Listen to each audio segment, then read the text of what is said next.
Hey everybody, welcome back to my paranormal stories. So this one is gonna be pretty quick. It's not gonna be long at all. Um, this I want to just let y'all know a little bit more about where I used to live in Georgia. Well, the neighborhood that I lived in, a lot of people have had paranormal experiences in their own homes that lived out on that same area of the neighborhood that I lived on. Because I mean, it was just woods before all the houses were built. And like I had stated, our house was one of the first houses to be built in that subdivision. So, anyways, I had met one of these girls that lived in that neighborhood, and she would start going to church with me, and I'd spend the night with her and everything. Well, there was a few times that I spent the night with her, and we had made like a pallet on the living room floor, and we were watching TV and everything, doing girl stuff. And we turned off the TV when we were ready to go to bed. Well, we were laying there sleeping, and we both woke up to the TV turning back on. Well, it wasn't on a regular channel. See, back in those days, we had like I guess it's called analog, but you'd have to like turn it manually on and off, and it would have static instead of a picture. And that would happen multiple times. Every time I'd go over there and where we were alone, something electric would happen. The TV would go on or it would go off. A radio would turn on by itself. A light would turn on by itself. Just weird little things like that. It really didn't spook me, but it was like, see, I'm not the only one. I thought, I was crazy there for a while with everything that was going on at my house.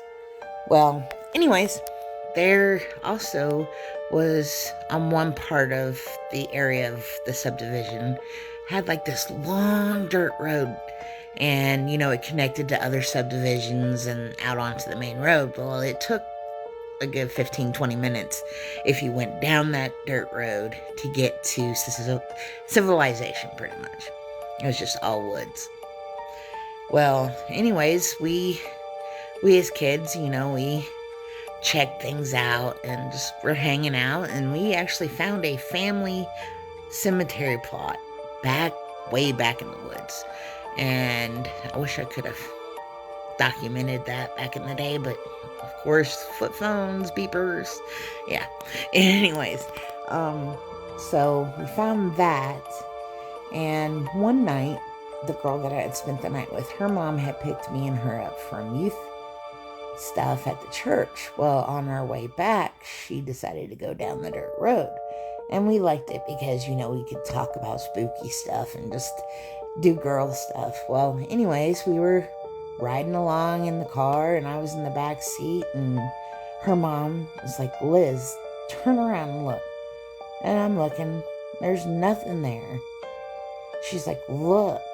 And so I turned my head to the side, and I saw a car had backed up into like some shrubs in the woods and didn't have headlights on. It was already ready for it to get dark enough that you needed to have headlights on.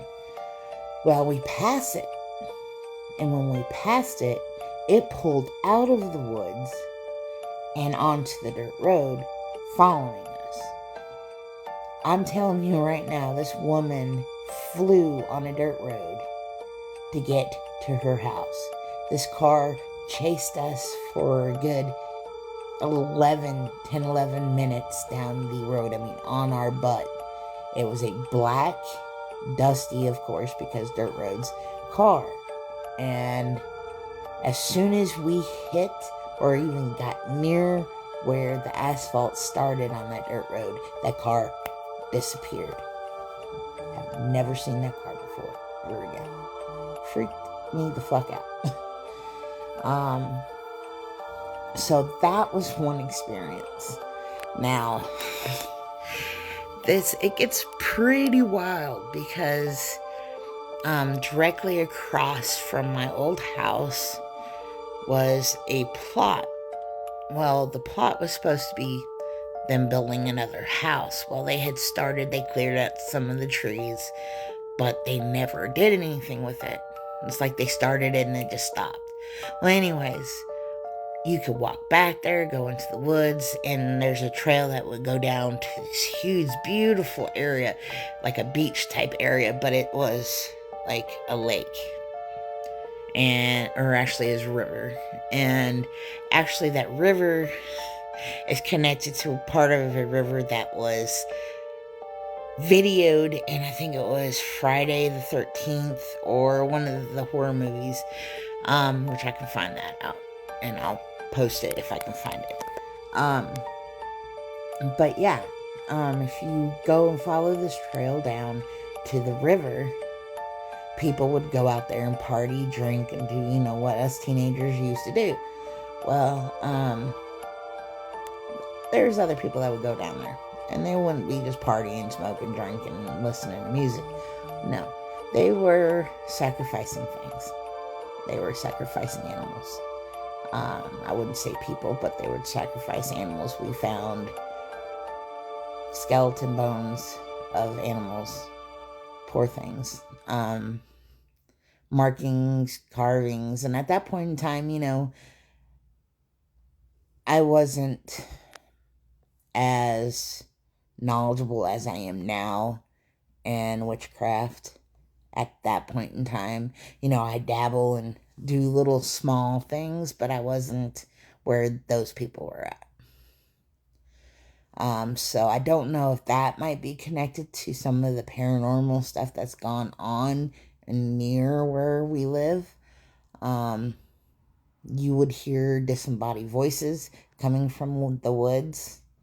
I used to walk around that neighborhood at night, and I wouldn't do it by myself, but with other people. But we would be walking down the street at like 1 o'clock in the morning, just smoking cigarettes and talking and everything. And all of a sudden you'd hear a disembodied voice coming from the woods, calling for you to come to them. We would never go to them. I would run and I'd say, look, I'm going home. I'm done for the night. So, but yeah, that was a few of my adventures in the neighborhood when it came to the paranormal. Thank you for listening.